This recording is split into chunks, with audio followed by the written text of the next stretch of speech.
Praise the Lord. అందరికీ వందనాలు. దేవుని కృప మీ అందరికీ తోడుండును గాక. శ్రీ సత్యదేవ మినిస్ట్రీస్ ఛానల్లో ప్రసారం అవుతున్న విశ్వ విజ్ఞాన వేద పాటలనే ఈ కార్యక్రమాన్ని వీక్షిస్తున్నటువంటి చూస్తున్నటువంటి ప్రేక్షకులకు, సహోదరి సోదరులకు, క్రీస్తునందు పిల్లలందరికీ మా నిండు మనసుతో స్వాగతము, ఘన స్వాగతం పలుకుతున్నాం. సమయము పోనీయక మనము సద్వినియోగం చేసుకుంటూ లేఖన కాంతిలోనికి ప్రయాణం చేద్దాం.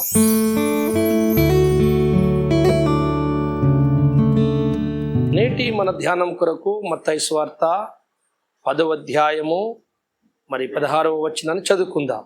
ఇదిగో తోడేళ్ల మధ్యకు గొర్రెలను పంపినట్టు నేను మిమ్మును పంపుచున్నాను గనుక పాముల వలె వివేకులను పావురముల వలె నిష్కపటులునై ఉండుడి. చాలు, చిన్న మాట ప్రార్థన చేసుకుందాం. ఈ సకల చరాచర జగతికి పునాది వేసిన వాడా, మా బలమైన దేవ, మానవ మెదస్సుకు అందనంత గొప్పవాడా, సకల స్తోత్రవచనములకు మించిన మీ పావన నామమునకు, పరిశుద్ధ నామమునకు మరొకసారి స్తుతి మహిమ ఘనత చెల్లిస్తున్నాను. కీర్తనీయుడా, గణనీయుడా, ఈ సాయంకాల సమయంలో నా తండ్రి మీరు మాతో మాట్లాడండి.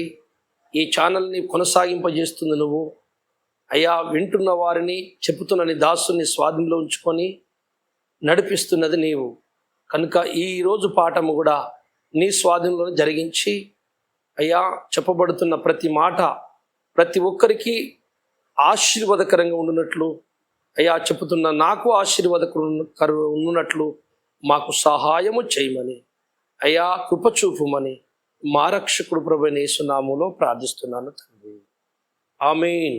మంచిది స్నేహితులారా, ఈరోజు మనము ధ్యానించవలసిన లేఖన భాగాన్ని మనం చదువుకున్నాం. మీరు పాముల వలె వివేకము కలిగి ఉండుడి. నేను అంతకుముందు 2-3 సార్లు ఇదే ఛానల్లో మీకు చెప్పాను ఈ మాట. పాముల వలె వివేకము కలిగి ఉండుట అంటే పాముకు చెవులుండవు, పెయ్యంత చెవులే. భూమి స్పర్శను బట్టి, మరి గాలిలోని వైబ్రేషన్ బట్టి ఒక వ్యక్తి తన దగ్గరికి ఏదో వస్తున్నాడు, నాకు అపాయం సంభవిస్తుందని ఆ పాము ముందుగానే పసిగట్టి ఒక మరుగైన చోటుకి, రాయి కిందకో ఏదన్నా రంధ్రంలోనికో వెళ్ళిపోతుంది. అలా పాము ఎంత తొందరగా పసిగడుతుందో ప్రమాదాన్ని, అలాగున మీరు ఉండాలి అని యేసయ్య చెప్పాడని అంతకుముందు చెప్పాను.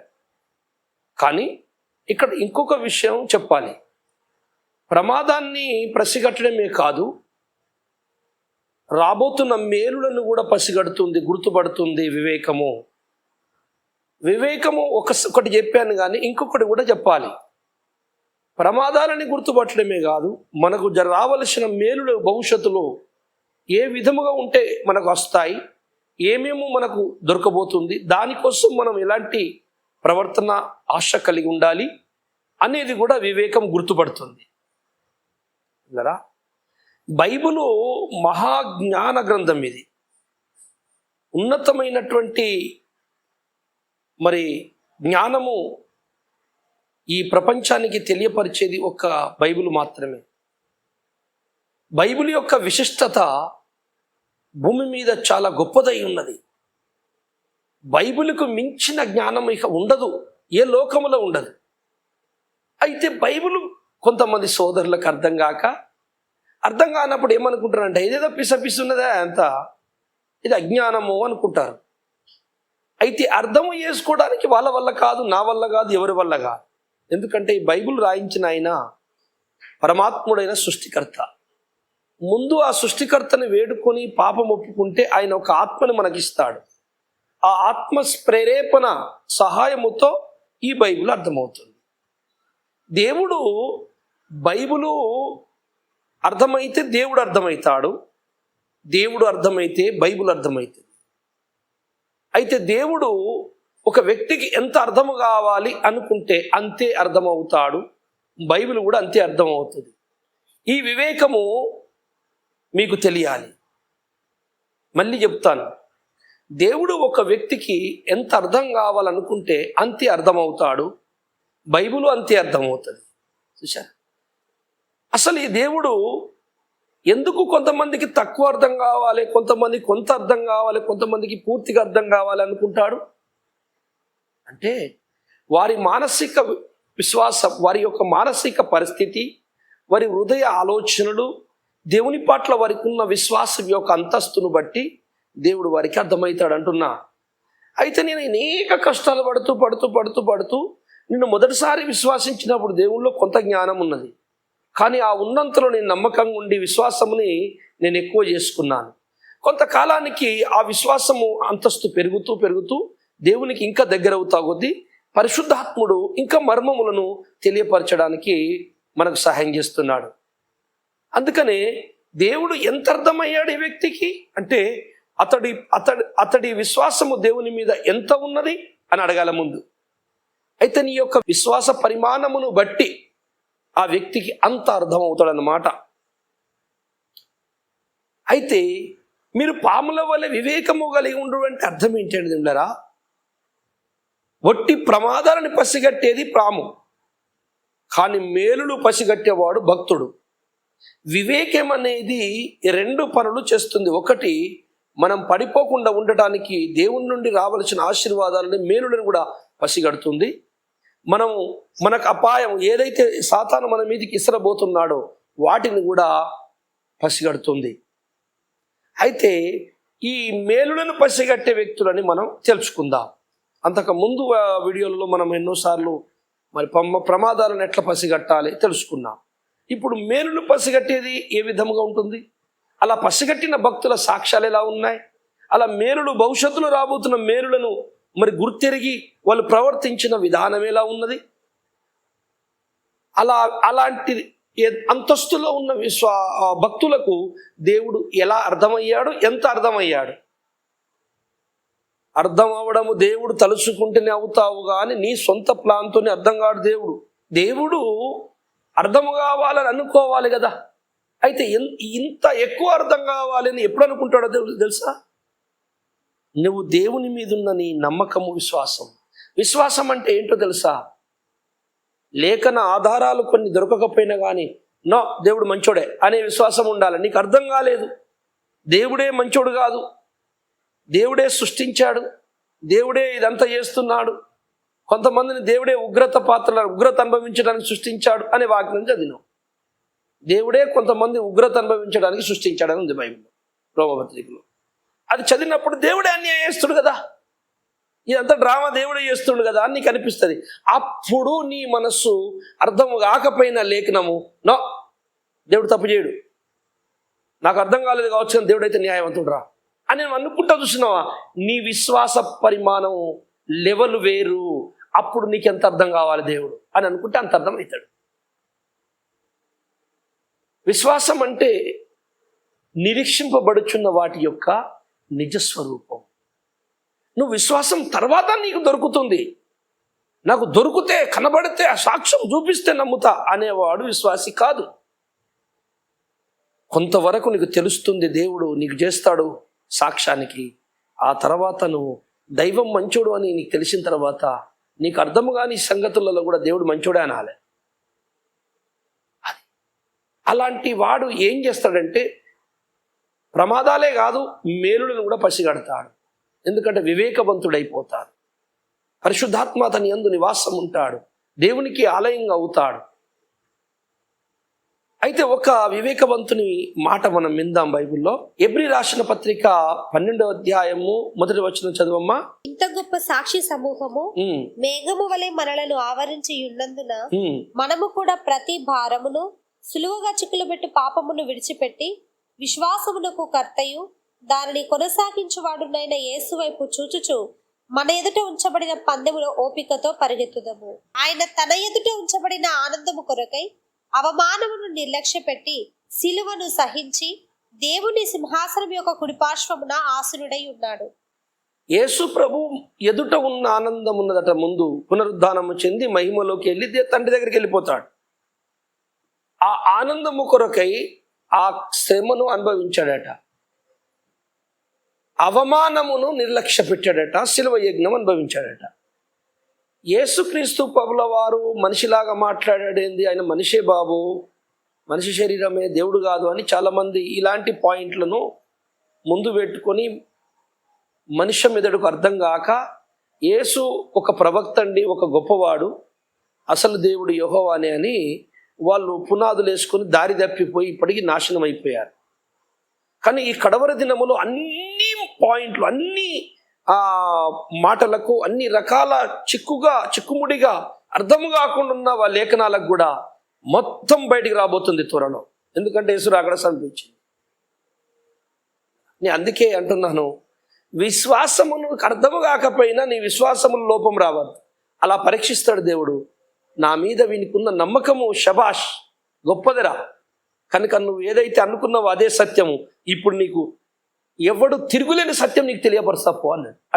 మనకు సత్యం తెలియపరుస్తాడు. యేసు ప్రభుల వారు ఒక నర రూపంలో ఉన్నప్పుడు నరుడుగానే మాట్లాడిండు. ఒక గురువు ఒక శిశువుకు మనము స్కూలుకు పంపినప్పుడు ఆ శిశువుకు ఆ టీచర్ ఏం చేస్తాడంటే మొదట ఆ తొడ మీద కూర్చోబెట్టుకొని వారికి ఫస్ట్ రోజు పల్కా బల్పం ఇచ్చి ఆ రాయమని చెప్తాడు, లేదంటే ఏబిసిడ్లు పెట్టి దిద్దిపిస్తాడు ఫస్ట్ టీచరు. ఆ చిన్న పాప ఏమీ తెలియదు, అమ్మ నడుస్తుంది, వీడికి అలవాటు చేయాలి అని చెప్పి వాని తొడ మీద ఒకటి వాడిని మంచిగా బుదరికిచ్చి వాడిని గొడవలు ఆయనకి ఏడుపు రాకుండా చేసి మెల్లగా ఏదో ఒకటి చెప్పి ఆ చేయితో బల్బం పట్టించి ఇలా అనిపిస్తారు. అనరా అంటే అంటాడు. మొదట అనరాదు, ఏదో రాంగ్ అంటాడు. తర్వాత అనిపించి దిద్దిపిచ్చి అక్కడ కూర్చొని దిద్దుపో అని మళ్ళీ కూర్చోబెడతారు, అనుమంటారు. అయితే ఒక వ్యక్తికి, ఒక శిష్యునికి, చిన్న శిశువుకు నేర్పాలంటే గురువు టీచర్ ఎవరైతే ఉన్నారో ఆయన మొదట ఏబిసిడి అన్నా లేదంటే అన్న పలకాలి. మొదట గురువు అంటేనే శిష్యుడు, చిన్న బిడ్డోడు అంటాడు, అంటాడు. అయితే ఈ గురువు గారు అన్నాడు కదా, ఈ గురువుకే రావు, నేర్చుకుంటున్నాడేమో ఇప్పుడే అని వీళ్ళు అనుకుంటారు. మానవ తెలివి. ఆమె డిగ్రీలు చదువుకొని ఉంటుంది టీచరు, కానీ ఆమె క్లాసు ఏంటంటే నేను చిన్న పిల్లలకు 1వ తరగతి క్లాస్ చిన్న నేర్పుతున్నాను, నా డ్యూటీ అది. కనుక దేవుడు పరమాత్మునికి జ్ఞానము లేదు, మానవుడు ఆయనకు బాధ కలిగిండు, మనిషి లెక్కన చేసిండు కనుక మనిషే అనద్దు. ఆయన మహానీయుడు, సృష్టికర్త, కానీ మానవ రూపంలో ఉన్నాడు కదా, మానవులకు నేర్పియాలి అంటే ఆయన చెప్పకపోతే వాడు నేర్చుకోడు. ఆయన మనకు మాదిరి అని ఉంది బైబిల్. అంటే ఆయన చేసింది మనం చేయాలి కదా, నేను చేసినట్టు మీరు చేయండి అని చెప్పాలి కదా ఆయన తర్వాత. కనుక అలా అన్ని చేసి చూపియాలి. అందుకే ఆయన ప్రతిదీ అంటాడన్నమాట, దేవా తండ్రి నీ సిద్ధమైతే ఈ గిన్నె నా యొద్ద నుంచి తొలగించు. అంటే మానవుడు కాదు. శ్రమ వచ్చినప్పుడు భక్తులు అలా అంటారు, కానీ ఆయనను నీ సిద్ధమే సిద్ధించును గాక. ఆ మాట కూడా అనాలి మీరు. అన్నీ నేర్పిస్తాడు మానవ రూపం ఉన్న దేవుడు ప్రభు. అందుకే ఆయన ఏమంటున్నాడంటే ముందున్న సంతోషముకై, ఆనందముకై, మేలుకై నేను అవమానమును నిర్లక్ష్య పెట్టాడట యేసయ్య. అవమానము నిర్లక్ష్య పెట్టడం ఎట్లా జరుగుతుంది? నీకు ఒక అవమానం జరిగింది, నువ్వు నీతిగా బతుకుతాడు, నీ మీద అనేక నిందలు వేసారు, బాధ పెట్టారు, దుఃఖ పెట్టారు, గుండెల్లో పొడిచినట్లు మాట్లాడారు, పచ్చి అబద్ధం, నీ ద్వారానే మేలుడు పొంది నిన్నే యేసుప్రభుల వారు చచ్చినోళ్ళను లేపారు, గుడ్డోళ్ళను బాగా చేశారు, ఆయన అనేక మేలుడు చేశారు. ఆయనని మీరు మంత్రగానివి లేదా దెయ్యాలకు రాజువి అని ఆయనను ఎక్కిరించారు, అవమానపరిచారండి. అంత అవమానపరిచినా కానీ తను అనుకున్నటువంటి తన పిల్లల కొరకు ప్రాణం పెట్టకుండా వెళ్ళిపోలే. కోపం చేసైనా తన కార్యం పూర్తి చేసుకుని వెళ్ళాడు. అవమానం ఎందుకు సహించాడంటే ముందున్న మేలులకై, ముందున్న ఆనందముకై. ముందు ఆయనకి ఏం ఆనందం ఉందంటే నేను ప్రాణం పెట్టి తిరిగి లేచినాక నా తండ్రి కుడి పార్శ్వమందు కూర్చుంటాను, నా తండ్రి నా రక్తపు బిందువు ఒక్కటి కూడా వ్యర్థం కాకుండా అనేక లక్షలాది నా బిడ్డలను కాపాడుతాడు. వాళ్ళందరూ నా దగ్గరికి వస్తారు. నేను బహు ఆనందముతో విశ్వానేలుతానా నా సంఘం అనే భార్యతో. ఆ ఆనందము కొరకై, ఆ గొప్ప ప్రణాళిక కొరకై, ఆ సంతోషం కొరకై అవమానమును నిర్లక్ష్య పెట్టు. అవమానములు, కష్టాలు, బాధలు నువ్వు నిర్లక్ష్య పెట్టాలి. నిర్లక్ష్య పెట్టడం అంటే ఏంటంటే పట్టించుకోవద్దు. వాడు తిడుతుంటే సైతం పట్టించుకోవద్దు. వాడు నింద వేస్తుంటే సైతం పట్టించుకో. నా పోరని అనుకుంటాను, నా పని నాకే ఉందని వెళ్ళిపోవాలి. అంత కేర్లెస్ పట్టించుకొని మనసు రావాలంటే ముందున్న మేలుపై దృష్టి పెట్టాలి. యేసుప్రభు ముందున్న మేలుపై దృష్టి పెట్టాడు. నీకు భవిష్యత్తులో దొరకబోతున్న గొప్ప మేలు ఏంటో తెలుసా? యుగ యుగాలు నీ దేవుని దగ్గర మరణము లేని తనువు జీవితం. ఆ ముసలితనం రాదు. ఏమిలరా, దేవుని దగ్గర, సర్వేశ్వరుడు దగ్గర, సృష్టికర్త దగ్గర, పరబ్రహ్మ దగ్గర ఉపబ్రహ్మలాగా, ఉపసృష్టికర్తలాగా వర్ధిల్లిపోతుంటావు. బంగారు వీధుల్లో మైమరతాలు, నీకు పనివాళ్ళు, దేవదూతలే పరిచారకులు. ఎన్ని మేలులు తెలుసా నీకు? అప్పుడు అక్కడికి వెళ్ళాలంటే ఆ గొప్ప మేలుకై నీకు జరుగుతున్న కష్టాలు, ఆ కరువులు, బాధలు, నిందలు, అవమానాలు, వ్యాధులు, రోగాలు, వీటన్నిటి నిర్లక్ష్యం అంటే పట్టించుకోకు. చానదో చచ్చిపోతా కానీ అక్కడికైతే వెళ్ళాలి అనే పద్ధతి నీకు నేర్పించడానికి ఆయన కూడా నిర్లక్ష్య పెట్టెను అని ఉంది. ఈ నిర్లక్ష్య పెట్టడం ఏంటంటే దీన్ని వివేకము అంటారు. అయితే వివేకము ప్రమాదాన్నే పసిగట్టడము కాదు, రాబోతున్న మేలుని కూడా పసిగడుతుంది. ఎగ్జాక్ట్లీ నాకు భవిష్యత్తులో మేలు ఉన్నది, నేను గొప్ప ప్రణాళికలో ఉన్నా, దేవుని ప్రణాళికలో నేను గొప్ప మేలు పొందబోచున్నాను, శాశ్వతమైన ప్రేమను పొందబోచున్నాను, నేను శాశ్వతమైన మేలులోకి ప్రవేశిస్తాను. కనుక ఈ కష్టాలు, ఈ కన్నీళ్ళు, ఈ అవమానాలు, ఈ దుఃఖము, ఈ అప్పులు, ఈ బాధలు ఎన్నతగినవి కాదు. నేను పొందే ఐశ్వర్యం ముందు, నేను పొందబోతున్న సంతోషం ముందు ఏ లెక్కకు రాదు. ఇదొక వివేకం. ఇది ఎలా వస్తుందంటే నీవు దేవుని మీద అర్థము కాకున్నా కానీ విశ్వాసంగా ఉండాలి, దేవుడు మంచోడే అనాలి. అప్పుడు పరిశుద్ధాత్మ దేవుడు నీ లోనికి వచ్చి ఈ వివేకం పుట్టిస్తాడు అని యేసుప్రభు జీవితంలో చేసి మనకు చూపిస్తున్నాడండి. అదే ఎబ్రీ 11:24 చదవమ్మా. మోషే పెద్దవాడైనప్పుడు విశ్వాసమును బట్టి ఐగుప్తు ధనము కంటే క్రీస్తు విషయమైన నింద గొప్ప భాగ్యమని ఎంచుకొని అల్పకాలము పాపభోగం అనుభవించుట కంటే దేవుని ప్రజలతో శ్రమ అనుభవించుట మేలని యోచించి ఫరో కుమార్తె యొక్క కుమారుడిని అనిపించుకొనుటకు ఒప్పుకొనలేదు. ఇది మోషే జీవితం గురించి రాయబడింది. అల్పకాలపు భోగములు అనుభవించే కంటే ఫరో రాజకుమార్తెకు కొడుకుని, గొప్పవాణ్ణి రాజకుమారుని అనిపించుకునే కంటే క్రీస్తు విషయమైన నింద గొప్పదిగా ఎంచాడట. అల్పకాలపు భోగములు అనుభవించకంటే 4 రోజులు, కొంతకాలము, 100, 80, 90, 50 సంవత్సరాలు ఎంజాయ్ చేసే ఈ జీవితము కంటే దేవుని ప్రజలతో శ్రమ పడుట మేలు. క్రీస్తు విషయమైన నింద గొప్పదనుకున్నాడట మోషే. పర్వాలేదు, ఆ నిందతో బతికిన మంచిదే, పరలోక రాజ్యం చేరుకోవాలని. ఆ నింద అనుభవిస్తున్నంటే శాశ్వత మేలు దొరుకుతాయి. ఈ భూలోకంలో రాజకుమారుడిగా బతకడం కంటే ఇక్కడ నేను బీదవానిగా బతికి నిందల పాలై, బాధల పాలై, ఒకవేళ నన్ను దొంగ అంటే అననీయండి, కానీ పరలోక రాజ్యం చేరుకోవాలి. అందుకే దేవుని పిల్లలతో శ్రమ పడతా, దేవుని సైన్యముతో శ్రమ పడతా.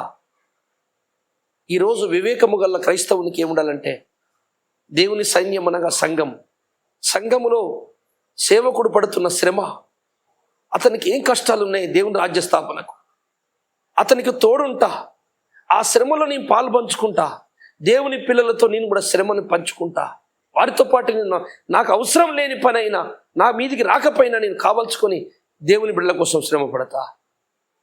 సేవకునికి శ్రమ పెట్టడం కాదు, సేవకుడు శ్రమ అనుభవిస్తాడండి, సేవకుడు చేసుకోవాలి మాకేంది అనేవాళ్ళు పరలోకములో అవమానం అని నురుగు హక్కుతారు దేవుళ్ళరా.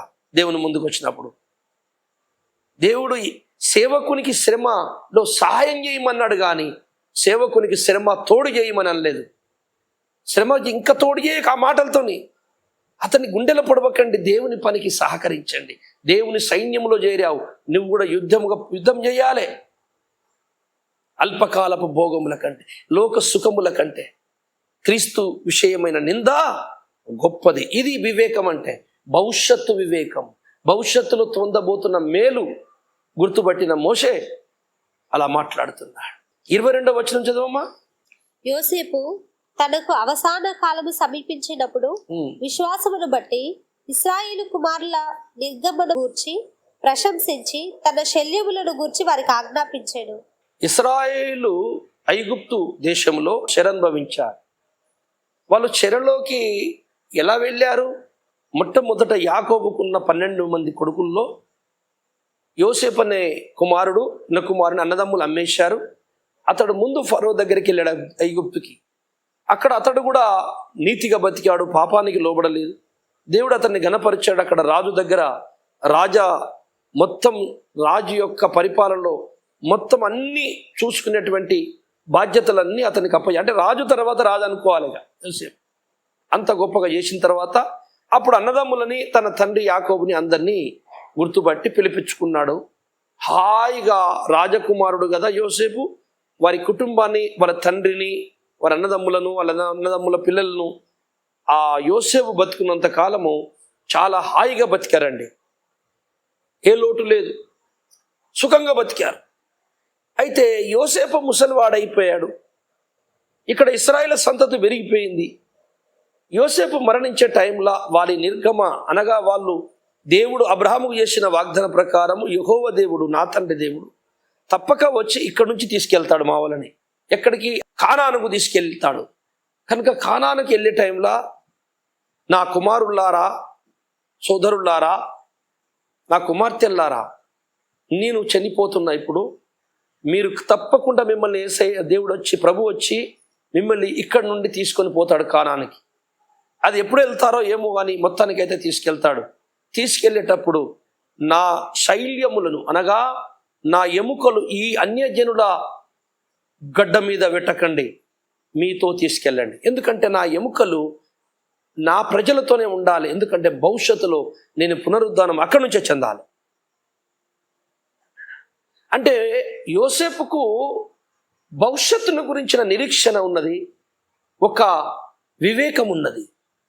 దేవుడు వస్తాడో లేదో ఏమో అని అనుకోలే, తప్పకుండా వచ్చి తీసుకెళ్తాడు అని. వెళ్తారు మీరు, మిమ్మల్ని దేవుడు తీసుకెళ్తాడు కానని, కానీ పక్క చెప్తున్నాడండి. అయితే వెళ్తారని పక్క నమ్మాడు కనుకనే నా ఎముకలను తీసుకెళ్ళండి, నా శైల్యములను అంటున్నాడు. దాని పేరే వివేకం, భవిష్యత్తుని పసిగట్టుట. అది అవుతుందో కాదో అని అపనమ్మకం లేకుండా తప్పకుండా జరుగుతుందని నమ్మాలి. పరలోకం ఉంది, నేను పరలోకంలోకి వెళ్తా, నా కొరకు బంగారు వీధుల్లో తిరుగుతా, నేను దేవుని దగ్గర కూర్చుంటా, నా దేవునితో మాట్లాడతా, నాకు మరణము, దుఃఖము, రోగం ఉండదు అని ఏవేవి వాగ్దానాలు చేశాడు. తప్పక నాకు దొరుకుతుందని అబ్రాహాము, ఇస్సాకు, యాకోబులు నమ్మారు, నిరీక్షించారు. ఆ విశ్వాసమే కావాలి. యాకోబు చూశాడా పరలోకం? అబ్రాహాము చూశాడా? వాళ్ళు ఏమైనా అనుభవించారా? ఏది లేదు. కానీ తప్పకుండా పరలోకం పోతామని నమ్మారు. మేము పరదేశులము, యాత్రికులం అన్నాడు. అందుకే వివేకం అంటే భవిష్యత్తుని కూడా పసిగట్టుట. 12వ అధ్యాయం 16వ వచనం చదువు. ఒక పూట కూటి కొరకు తన జ్యేష్ఠత్వపు హక్కును అమ్మివేసిన ఏశావు వంటి భ్రష్టుడైనను వ్యభిచారి అయినను ఉండునేమో అని జాగ్రత్తగా చూచుకొనుడి. ఏశావు గురించి మాట్లాడుతుంది. ఒక్క పూట కూటి కొరకు తన జ్యేష్ఠత్వాన్ని అమ్ముకున్నటువంటి ఏశావు లాంటి భ్రష్టత్వము మీలో ఉండకూడదు. ఏశావు దేవుడారా, దేవుడిచ్చిన గొప్ప ఆశీర్వాదం జ్యేష్ఠత్వము. జ్యేష్ఠత్వము అంటే మాట ఏంటంటే, జ్యేష్ఠత్వము లైన్లోనే యేసు ప్రభు రాబోతున్నాడు. అలాంటి వంశము, అలాంటి లైన్, అలాంటి థ్రెడ్లో ఏశావు ఉండవలసింది అసలు.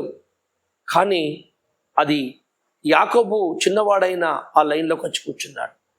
ఎందుచేతంటే ఏశావు కోటి కొరకు తన జ్యేష్ఠత్వాన్ని అమ్ముకున్నాడు. నాకు వద్దులే, ఆకలైతే చచ్చిపోతున్నా, ప్రాణం కంటే ఎక్కువనారా యేసు ప్రభు, ఈ జ్యేష్ఠత్వం, ఆశీర్వాదాలు, చచ్చిపోతున్నా అన్నబిడ్డ. సో నిజమైన వివేకము గల భక్తుడు ఏమంటాడంటే, నేను ఇప్పుడు చనిపోయిన మంచిదే, అన్నం లేకున్నా మంచిదే, నా ఆశీర్వాదాన్ని ఎందుకు అమ్ముకున్నా, ఆశీర్వాదాన్ని పనంగా పెడతానా అని అంటాడు. అతడికి ఆశీర్వాదం విలువ తెలియదు, దేవుని విలువ తెలియదు, భవిష్యత్తులో వాడు పొందబోతున్న మేలుల విలువ తెలియదు. ఈ విలువలేని వ్యక్తిగా మీరు ఉండకూడదు. కూటి కొరకు సేవలు చేయకండి, కూటి కొరకు బోధలు చేయకండి. కొంతమందికి ఎవరైనా ఎక్కువ కానుకలు ఇస్తే బోధ చేంజ్ చేసేస్తారు. అతడు తప్పులు చేసినా సరే పర్లేదండి, అతనికి తగ్గ బోధ చేస్తారు. 1 లక్ష రూపాయలు 2 లక్షలు సాయం చేసిండు అనుకోండి, ఇక ఎట్లయినా డబ్బులు ఇచ్చాడు కదా పాపం, ఏమనంటే బాధపడతాడేమో, మనకు సాయం చేశాడు కదా అని అతని కొరకు అతడు అన్నదాన్నే సై అంటారు, అతనికి అనుకూలంగా వాక్యం చెప్తారు. తప్పు. 2 కోట్లు నాకు ఇచ్చినా సరే నువ్వు మారు మనసు పొందంట. నేను నన్ను ఒకరోజు నేను ప్రార్థన చేస్తే భయంకరమైన ఎయిడ్స్ వ్యాధి నుంచి బతికిన వ్యక్తి 13 సంవత్సరాల క్రితం. అయితే నా దేవుని అవమానపరిచాడు. నా దగ్గర బ్రతికిపోయి ఇంకొక అన్య దేవతని మొక్కి నా దగ్గర ఉపవాస కూడికలు జరుగుతుంటే మేకను తీసుకొచ్చి ఇచ్చిండు. నీ మేక వద్దు, నువ్వు వద్దు, గెడౌట్ అన్నాడు. నా దేవుని అవమానపరిచిన కానుక కూడా నాకు వద్దు అన్న. అవసరమైతే అన్యజనుడు వచ్చి ప్రేమిస్తే తీసుకుంటా, కానీ దేవుని రుచి చూసి మోసం చేసేవాని కానుక నాకు అర్థం చెప్పిన. అలాగున మనకు డబ్బులు ఇచ్చినా ఇయ్యకపోయినా ఎవరైనా కానీ, బిడ్డ కానీ, కొడుకు కానీ, తల్లి కానీ, తండ్రి కానీ, చాలామంది తన బిడ్డలు తప్పు చేస్తే వెనకేసుకొచ్చుకుంటారు. అదే మంది చేస్తేనేమో అట్లా చేస్తాడా గిట్లా చేస్తాడా అని మంది మీద ప్రచారాలు చేస్తారు. తన బిడ్డ అయితే కప్పివేస్తారు. అది మంచి బిడ్డ అని చెప్పి నిరూపించడానికి, నా బిడ్డ మంచిదని నిరూపించడానికి అనేక కవరింగ్లు చేస్తుంటారు. తప్పులు కనపడుతుంటే కూడా తప్పు. అది బిడ్డైనా, ఎవరైనా, కొడుకైనా, తండ్రి అయినా, తల్లి అయినా, భార్య అయినా, ఈ ప్రపంచంలో ప్రధానమంత్రి అయినా, ఎమ్మెల్యేలైనా, ₹1 కోటి పాస్టర్కి ఇచ్చినా సరే నువ్వు తప్పు చేస్తున్నావు, మారు మనసు పొందనాలే. అది చూస్తాడు. దాన్నే యథార్థత అంటారు, దాన్నే భక్తి అంటారు. ఈ లోక ఐశ్వర్యమే కానీ ధనముకు ఏం మాత్రం చెక్కు చెదరద్దు నీ మనసు. మారు మనసు పొందు. నువ్వు మినిస్టర్ అయితే మినిస్టరే, బాప్తిసం తీసుకుని ఆఖరి కూర్చున్నావు, మారు మనసు పొందో. తప్పు మాట. అట్లా అన్నందుకు దిమ్లరా చాలా మంది నాకు దూరం అయిపోయారు. నువ్వు ఎక్కడన్నా పో, నువ్వు ప్రపంచం అంతా తిరుగు, ఇదే సత్యం అని చెప్తా. ఎందుకంటే డబ్బు కోసం, పైసల కోసము బోధను తిప్పి చెప్పొద్దు వచనాన్ని. నువ్వు మారు మనసు పొందు. నువ్వు కష్టపడ్డా, దుఃఖపడ్డా మంచిదే, కానీ నువ్వు మారు మనసు పొందో. సేవకుని కంటే గొప్పవాడు, సేవకుని ఉద్యోగం కంటే గొప్ప ఉద్యోగం ఈ భూ ప్రపంచంలో లేదు. ప్రపంచ నియంత కంటే గొప్పవాడు సేవకుడే. ప్రపంచ నియంత కూడా వచ్చి సేవకుని కాళ్ళ కడుగుకొని నేర్చుకోవాలి, అభిషక్తుని కాళ్ళ కింద. అంత గొప్ప స్థానము పాస్టర్ అంటే. అలాంటి గొప్ప స్థానాన్ని ఆఫ్టర్ ఆల్ 2 లక్షలు, ₹1,00,000 కానికిచ్చిండని వాడు తప్పు చేసినా సరే పర్లేదు లేండి అంటావా? అర్చుకో అంటే నా డబ్బులు నాకు ఇయ్యను, ఇసిరి పారేయాలి, అమ్మిచ్చేయాలి ఎవరుంటే. అవును, నేను అట్లా చేస్తా. కానీ వాళ్ళ కర్మ ఎట్లుంటుంది, భయంకరంగా ఉంటుంది. కానీ దేవుడు అంటే షబ్బాష్ నా కుమారుడా, నా విషయంలో నువ్వు ఏ నిందైనా, ఏ కరువైనా, ఏ కష్టాన్ని అనుభవిస్తావు, కానీ సత్యం కరెక్ట్ చెప్తావురా అని నిన్ను ముద్దు పెట్టుకోవాలి. అందుకే ఏశావు ఒక చరిత్ర అక్కడ రాయించాడు ప్రభు. కూటి కొరకు ఈ లోక సుఖముల కొరకు క్రీస్తునందు మనము నిరీక్షింపబడిన ఎలా మనంత దౌర్భాగ్యులు ఎవరు లేరని పౌలయ్య గారు కొరింథీ రాసిన మొదటి పత్రిక 15వ అధ్యాయంలో మీకు తెలుసు. అందుకని భవిష్యత్తులో మనకు దొరకబోతున్న మేలుకై అవమానములను, కష్టాలను నిర్లక్ష్య పెట్టాడట యేసయ్య. అది మనకు చేసి మనకు చూపిస్తున్నాడు. అందుకే యేసయ్య మనకు మార్గమై ఉన్నాడు, మనకు త్రొవ్వై ఉన్నాడు. త్రొవ్వ అనగానే ఏంటి? యేసుప్రభు నమ్ముకొని బాప్తిసం తీసుకొని స్తోత్రం చెల్లించు అని కాదు. చచ్చికత్త అయిపోయిందా? ఆ మార్గం అనగా ఆయన మనకు త్రొవ్వ అనగా ఆయన ఎలా నడిచిండో మనం అలా నడవడము, ఆయన ఎలా ప్రవర్తించాడో మనం అలా ప్రవర్తించడం, ఆయన ఎలా మాట్లాడాడో అలా మాట్లాడడం. ఈ లక్షణాలన్నీ మనకు నేర్పించడానికి ప్రభు చేసి చూపించాడండి.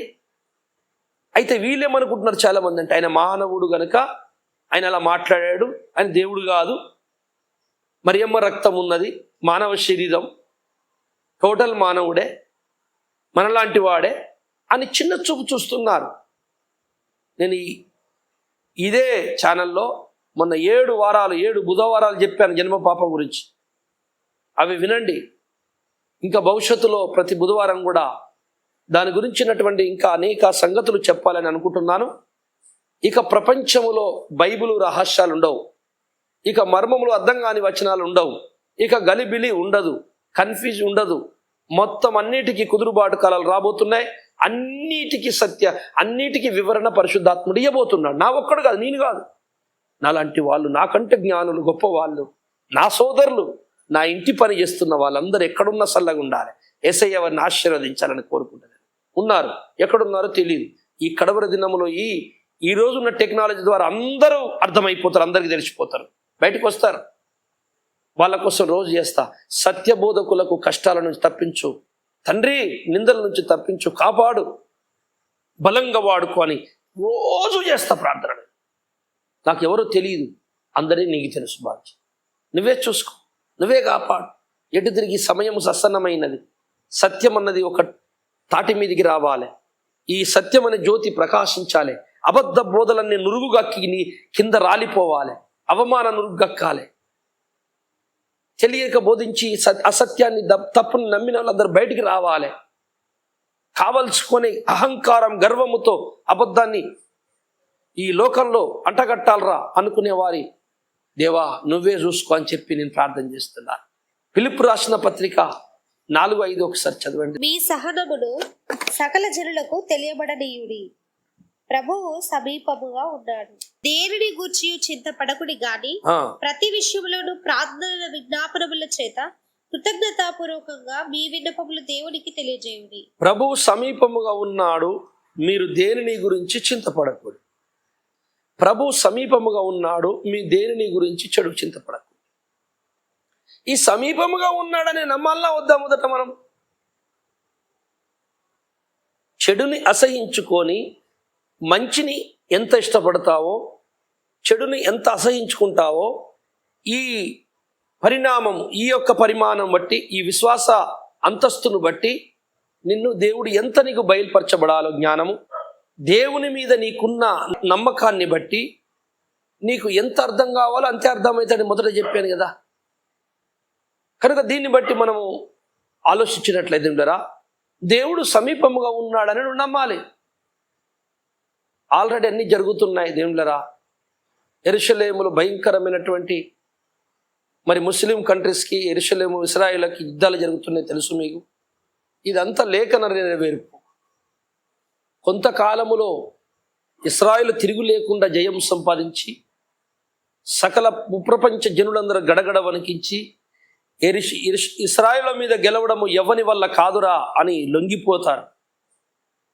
అప్పుడు ఇశ్రాయేలు నిర్భయముగా ఏ కష్టము లేకుండా ఇక మన మీదకి ఎవరు రారని, ఏ గడియలు అడ్డగడియలు తలుపులు గేట్లు లేకున్నట్టు హాయిగా నివసించి మందిరం కట్టుకొని ఆ బలులు అర్పిస్తుంటారు.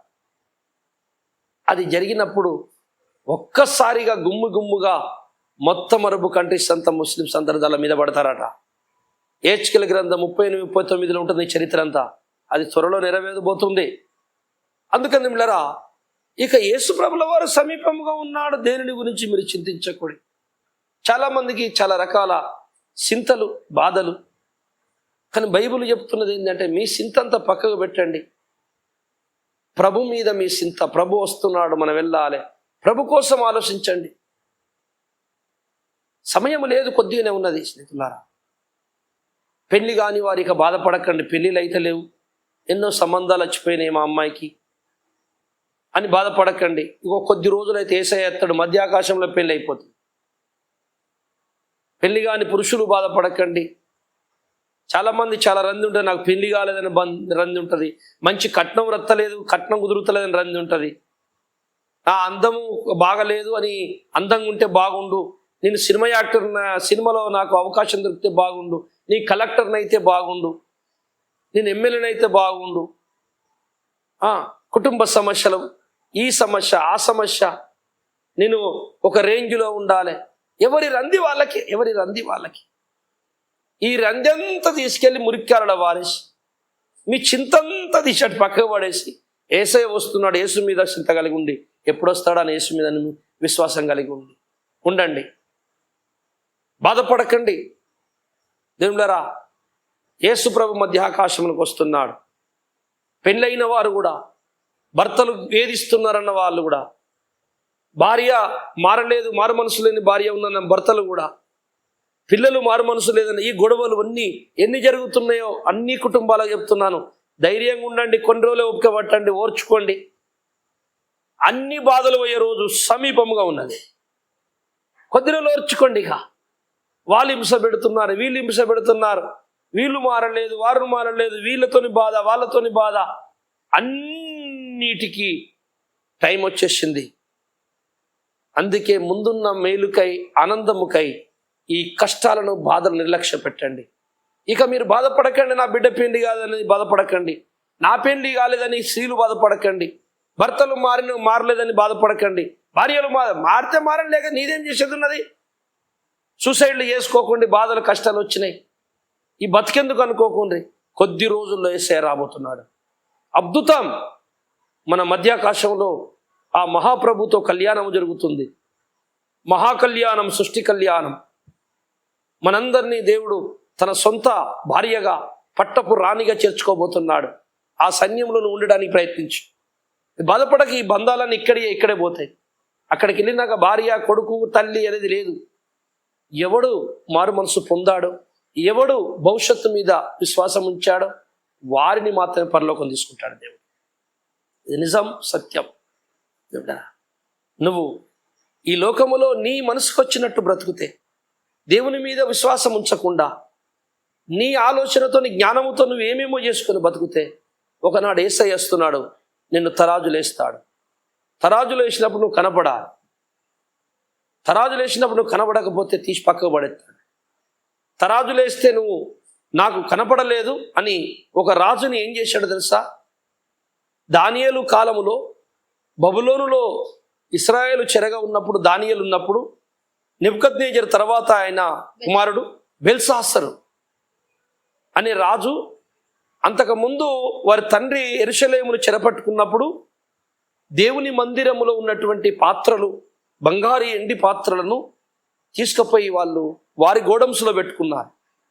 అయితే దాని విలువ తెలియకుండా అహంకారి అయి గర్వాంధుడై ఆ దేవుని మందిరము యొక్క గిన్నెలను, పాత్రలను తెప్పించుకొని బెల్షాస్సరు తన పనికత్తెలతో, తన భార్యలతో, తన పరివారముతో, వారి మంత్రులతో ఫంక్షన్ చేసుకుంటున్నాడు. ఎంజాయ్ చేసుకుంటుండట. అందులో దేవుని మందిరపు పాత్రలో ద్రాక్షరసం పోసి, అపవిత్రమైనవి పోసి చేవిస్తున్నాడట. దేవుడు అతని రాజ్యాన్ని, అతని పరిపాలన చూశాడు, ఫెయిల్. వాడి జీవితం చూశాడు, ఫెయిల్. వాడి మంచి మనసును చూశాడు, ఫెయిల్. అటు హృదయములో, అది పరిపాలన, అతను అన్నిట్లో ఫెయిల్ అయిపోయాడు. చివరికి దేవుని మీద ఉన్న భయము కూడా లేకుండా ఫెయిల్ అయిపోయాడు. దేవుని దృష్టికి అంత అయిపోయింది ఆ పాత్రలతోని. వాని పాపం అనే పాత్ర నిండిపోయింది. చాలా మందికి తొందరగా, కొంతమందికి ఎన్ని తప్పులు చేసినా వారికి కీడు రాదు. ఎందుకు రాదంటే నిండటానికి పెట్టిండని లెక్క. ఒకవేళ నువ్వు చిన్న తప్పు చేసినా నీకు వెంటనే ఏదో ఒకటి ఎదురై కీడొస్తుంది, కష్టం వస్తుందంటే నువ్వు అదృష్టవంతుడివి. దేవుడు నీకు ఆ చిన్నది ఉండొద్దని వెంటనే పరీక్షిస్తున్నాడు. ఏమి జరుగుతలేదు నీకు ఎంత చేసినా అంటే నీ పాత్ర రెండుతుంది, డేంజర్ ఏదో ఉంది, బాగా పెద్దదే ఉంది ముందు. సో ఈ బెల్షాస్సరు పాత్ర నిండినప్పుడు దానియేలు గ్రంథంలో ఒక మాట ఉంది, చదవండి. దానియేలు గ్రంథం 5:24 చదువుదాం. కావున ఆయన ఎదుట నుండి ఈ అరచేయి వచ్చి ఈ వ్రాతను వ్రాసెను. వ్రాసిన శాసనం ఏమనగా, మెనే మెనే టెకెల్ ఉఫార్సిస్. ఈ వాక్య భావం ఏమనగా, మినే అనగా దేవుడు నీ ప్రభుత్వ విషయములో లెక్క చూచి దాన్ని ముగించెను. టెకెల్ అనగా ఆయన నిన్ను త్రాసులో తూచగా నీవు తక్కువగా కనబడితివి. ఫెరెస్ అనగా నీ రాజ్యము నీ యొద్ద నుండి విభాగింపబడి మాదీయులకును పారసీకులకును ఇయ్యబడెను. రైట్. బెల్షాస్సరు ఎంజాయ్ చేస్తున్నాడండి, ఎంజాయ్ చేస్తున్నాడు. సకల రాజ్యములు దేవునివే. రాజులను నిలబెట్టువాడు, కూల్చువాడు ఆయనే. ఈరోజు బీజేపీ ప్రభుత్వం మన దేశాన్ని వెళ్తుంది సెంట్రల్ అంటే ఆయన పెట్టాలనుకుంటూనే ఉన్నది. నీ వల్ల నా వల్ల కాదు. అది ఎందుకు పెట్టాడో దాని కారణాలు వేరు. అది జ్ఞానులు, వివేకులు ఆలోచిస్తారు. దేవుళ్ళరా, దేవుని చిత్తాన్ని తెలుసుకుంటారు. బెల్షాస్సరు టైం అయిపోయింది, పాత్ర నిండిపోయింది పరలోకంలో. ఏ విషయంలో వాడు కరెక్ట్ లేడు, అన్నిట్లో మోసమే. వెంటనే ప్రభు హస్తం వచ్చి వీడు తాగి ఎంజాయ్ మత్తులో పిశాచిక నాట్యాలు చేస్తున్నారు అందరూ. వీడు ఆనందిస్తున్నాడు, నిశలో ఉన్నాడు, మత్తులో ఉన్నాడు. ఆ గోడ మీద ఒక పెద్ద హస్తం వచ్చి మెనే మెనే టెకెల్ ఉఫార్సిస్ అని రాశాడు. ఆ భాష యొక్క అర్థము తెలియక రాజుగారికి తాగిన మత్తు దిగిపోయింది, మొత్తం మందంతా చెమటలు గారుతున్నాయి. ఈ హస్తం ఏంది, రాతేంది? ఆ హస్తము కనబడమే గుండె దడలు అంటే ఈ రాసిన రాత మన భాషే కాదు, భూప్రపంచంది. ఇది పరలోక భాష, పరలోక అక్షరాలు. ఇవెవరికి అర్థమవుతాయి? అయితే దేవదూతల జ్ఞానము కలిగిన వాడు మా దేశంలో ఉన్నాడు దానియేలు అని చెప్పి వెంటనే ఆ మహా జ్ఞానిని దానియేలుని పిలిపించుకున్నాడు. అప్పుడు దానియేలు చెప్పాడు, దానియేలు, నీకు నా రాజ్యములో సగం రాజ్యం ఇచ్చి, నీకు బంగారం ఆభరణాలు ఇచ్చి, నిన్ను ఘనపరిచి, నిన్ను ఏలుటకు నీకు కొంత భాగం ఇస్తాను, నిన్ను రాజుని చేస్తా, చిన్నపాటి రాజుని. దాని అర్థం చెప్పు నాకు అంటే, నీ డబ్బు, నీ నగలు, నీ ఆభరణాలు ఇంకెవడన్నా ఉంటే ఇచ్చుకోపో, నాకేం వద్దు నాయన, నీకు వట్టిగానే చెప్పేస్తా ఇది అన్నాడట ఆయన. చూసారా, డబ్బు కాదు అక్కడ, చెప్పమంటే చెప్పుతా, వద్దంటే సైలెంట్కి వెళ్ళిపోతా. ఒకవేళ వద్దంటే నువ్వు డబ్బులు ఇచ్చినా చెప్పా. అగో వివేకము గల సేవకుడు దానియేలు ఏమని చెప్తున్నాడంటే, నాయన మెనే అంటే దేవుడు, టెకేల్ అంటే ఆయన నిన్ను తరాజులు వేశాడు, ఒఫర్సిస్ అంటే నీ రాజ్యం నీ దగ్గర నుంచి తీసి ఇంకొకరికి ఇస్తా. నిన్ను దేవుడు మెనే, దేవుడు మెనే అంటే దేవుడు, టెకెల్ అంటే తరాజులు వేశాడు, తూచాడు, నువ్వు కనపడలేదు, తక్కువ కనపడ్డావు. ఒఫర్సిస్ అంటే నిన్ను తీసి నీ రాజ్యాన్ని తీసి ఇంకొకరికి ఇచ్చేస్తాడు బాబు. దీని అర్థం ఇది అన్నాడు. దేవులరా, అంటే దీని అర్థం ఏంటంటే, దేవుని యొక్క ఆలోచన ఏంటంటే, అడు అన్యరాజే కానీ, అన్యుడే కానీ, క్రైస్తవుడే కానీ, గొప్ప సేవకుడే కానీ, విశ్వాసే కానీ, ప్రతి ఒక్కనికి ఒక పాత్ర ఉంది పరలోకములో. అబ్రహాము దగ్గరికి వచ్చి అంటాడు, సోదోమ గోమెర్రా పట్నం యొక్క పాపము నా దగ్గరికి చేరి మొరా పెడుతుంది. అనగా అర్థం ఏంటో తెలుసా? అక్కడ నేను పెట్టిన పాత్ర నిండిపోయింది, నిండి బయటికి గక్కుతాంది. ఇక నేను రావాల్సి వచ్చింది. అబ్రహాము వెళ్తానంటే ఆయన వాళ్ళ అన్న కొడుకు మరి లోతు కొరకు అయ్యా అని బాంచారు. 50 మంది ఉంటే రక్షిస్తావా, 30 మంది ఇస్తాను, 20 మంది, లాస్ట్కి 10 మంది అని ఆయన బతిలాడుతా. అన్నీ తెలుసు దేవునికి, సర్లేవా చూస్తలే అని పంపించేసి. ప్రేమగల్ల దేవుడు. దేవులారా, అప్పుడు అంటాడు, సర్వలోకమునకు తీర్పు తీర్చువాడు న్యాయము చెయ్యడా అనుకుంటా పోతాడు ఈయనకు అక్కడ ఎవరు లేరు, దేవుడు అటు వెళ్ళిపోతున్నాడు. ఈయన మనసులు అనుకుంటూ వస్తాడు, సర్వలోకమునకు తీర్పు తీర్చువాడు న్యాయము చేయడా అంటే, నా తండ్రి తప్పు చేయడు, మంచోళ్ళని శిక్షించాడు. నా తండ్రి వివేకవంతులను, మంచోళ్ళను, తనను విశ్వాసం ఉంచులను కాపాడుకుంటాడు. దేవుడారా, దేవుని దగ్గర ఒక లెక్క ఉన్నది. నిన్ను తరాజులు, నన్ను తరాజులు, అందరినీ తరాజులు వేసే రోజు ఒకటి ఉంది. నువ్వు ఎగురితే ఎగరవాయా. ప్రసంగి 11:9 చదువు. యవనుడా, నీ యవన మందు సంతోషపడము, నీ యవన కాలమందు నీ హృదయం సంతుష్టిగా ఉండనిమ్ము. నీ కోరిక చొప్పునను, నీ దృష్టి యొక్క ఇష్టము చొప్పునను ప్రవర్తింపుము. అయితే వీటన్నిటిని బట్టి దేవుడు నిన్ను తీర్పులోనికి తెచ్చునని జ్ఞాపకం. రైట్, మీ ఇష్టం వచ్చినట్టు బతకండి. ఇక మీరు డబ్బు కోసం బోధ చేసి, డబ్బు కోసం యాక్షన్ చేసి, మీరు డ్రామాలు చేసి, ప్రార్థన ఎన్ని చేస్తారో చేసుకోండి. క్రైస్తవులు, అన్యులు కూడా మీ ఇష్టం వచ్చిన కోరికలు తీర్చుకోండి. కానీ ఒక్కటి గుర్తుపెట్టుకోండి, మీ అందరి పాత్రలు పెట్టి ఉంచినా మీకు తరాజులు వేసే రోజు మాత్రం ఉన్నది. అది దాని అర్థం. వీటన్నిటిని బట్టి నీకు తీర్పు తీర్చే టైం ఉన్నది. ఆ తీర్పుని మనసులో పెట్టుకో. తీర్పు లేదేమో, నన్నెవడేమనడేమో అని మాత్రం అనుకోకున్నట్టున్నాడు దేవుడు. ఇష్టం వచ్చినట్టు బతుకో. బెల్షాస్సర్ ఇష్టం వచ్చినట్టు బతికిండు, ఇష్టం వచ్చినట్టు ఎంజాయ్ చేసిండు. మా తండ్రి రాజ్యం వేలుడు, నేను రాజ్యం వెళ్తున్నా, నాకేంట్రా తిరుగులేనోని, నాకేంట్రా నన్ను చూస్తే దేవుడే భయపడతాడు అని గర్వించిండు, సుఖపడుతుండు. ఇవన్నీ పాపాలు గాక ఆ పరిశుద్ధమైన యెరూషలేము ఏదో అలా టైం బాగలేక దేవుడు మా నాన్నకు అప్పచెప్పాడు మా వాళ్ళకి. వాళ్ళ పాత్రలు నాకెందుకు, ఆ దేవుని పాత్రలు నా బొచ్చడు ఉన్నాయి, రాజుని కరువు ఆ పాత్రలు కావలచుకొని. కొంతమంది వాళ్ళ పెత్తనము కొరకు, వారి యొక్క ఉనికిని చాటుకున్నట్టుకు కావలచుకొని కొన్ని చేస్తారు. దేవుడు చూస్తున్నాడన్నీ. నీ పాత్ర రెండిందిరా బెల్షాస్సర్ అని ఒక హస్తం వచ్చి గోడ మీద రాస్తుంది, మెనే మెనే టెకెల్ ఓఫర్సిస్. తరాజులో దేవుడు తరాజులో నిన్నేశాడు. నువ్వు తక్కువగా కనపడ్డావు కనుక నీ రాజ్యము తీసి ఇంకొకరికి ఇచ్చేస్తున్నా. పో, రాజ్యాలు నాయి, ఆయన అంటే ఇచ్చేస్తాడు అంతే. నువ్వు పోయి మళ్ళా మీ నాన్న పోయినా మట్టి తినని చెప్పిండు దానియేలు అప్పుడే, అంతకు ముందు కొంచెం ముందు వచ్చినప్పుడు. మీ నాన్న పొరపాటు చేస్తే గడ్డి తినిపించిండు 7 కాలాలు అని చెప్పిండు. నువ్వు అదే పని చేస్తున్నావు. గడ్డి తినిపించి మళ్ళా మానవ మనసు ఇచ్చిండు, చూపించుకున్నాడు నేనున్నానా లేదా అని. కనుక దేవుడు రాబోతున్నాడు. దేవులారా, ప్రభు మీద విశ్వాసం ఉంచండి, దేని గురించి చింతపడకండి. ఉన్నా లేకున్నా కానీ అబద్ధం చెప్పకండి, సత్యబోధ చేయండి, సత్యములో బతకండి, సత్యబోధకుని ఎత్తుక్కోండి, సత్యబోధకుని దగ్గరికి వెళ్ళండి, మీ రక్షణ కాపాడుకోండి. అందుకే మీరు పాముల వలె వివేకము కలిగి ఉండండి. అంటే అర్థం ఏంటంటే పసిగట్టండి, రాబోతున్న మేలును పసగట్టండి, జరగబోతున్న కీడులను పసిగట్టండి, ప్రమాదాలను. ఈ రెండిటి మీద మీరు విశ్వాసం యొక్క యాత్రను సాగించండి. మీ విశ్వాసము చెక్కు చెదరకుండా ఉండాలి. ప్రభు భవిష్యత్తులో తన పొందబోతున్న మేలులకై అవమానమును నిర్లక్ష్య పెట్టెను. అవమానం అనగా తనకు అవమానాలు ఎదురైనాయి, కష్టాలు యేసయ్యకి. పోతే పోని భవిష్యత్తులో తిరిగి లేచిన తర్వాత నేను ఎంతో మందిని సంపాదించుకుంటాను రక్తం చేత, వాళ్ళతో నీ రాజ్యాలు వెళ్తున్న సంతోషం ముందున్నది, నాకు పరులెత్తి అనుకుని అనుభవించిండట.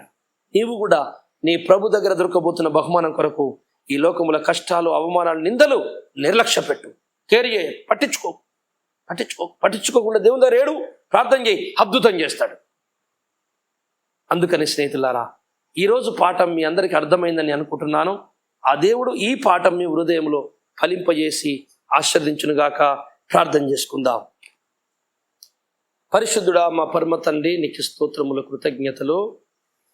ఈరోజు తండ్రి, మీరు ముందున్న మేలులకై అవమానము నిర్లక్ష్య పెట్టిన యేసులాగా మేము కూడా ముందున్న మా మేలులకై ఈ లోకములో దేనిని పట్టించుకోవద్దు తండ్రి. అవమానం కానీ, కష్టాలు, బాధలను అయ్యా నీ కొరకే ఎదురు చూసేవారిగా నీ మీదే మా మనసు ఆనుకొని ఉండే విధంగా నా తండ్రి, ఇదిగో మా చింత యావత్తు నీ మీద పెట్టి నా ప్రభా సాగుటకు మా యాత్ర సహాయం చేయండి. విన్నటువంటి నీ బిడ్డలందరికీ, నాకును నా కుటుంబానికి సహాయం చేసి మమ్మల్ని నడిపించమని మా రక్షకుడు ప్రభువైన యేసు నామములో ప్రార్థిస్తున్నాను తండ్రి. ఆమేన్. Praise the Lord. అందరికీ వందనాలు. దేవుడు మిమ్మల్ని దీవించును గాక. దేవుని చిత్తమైతే మరొక వారం కలుసుకుందాం. అంతవరకు సెలవు.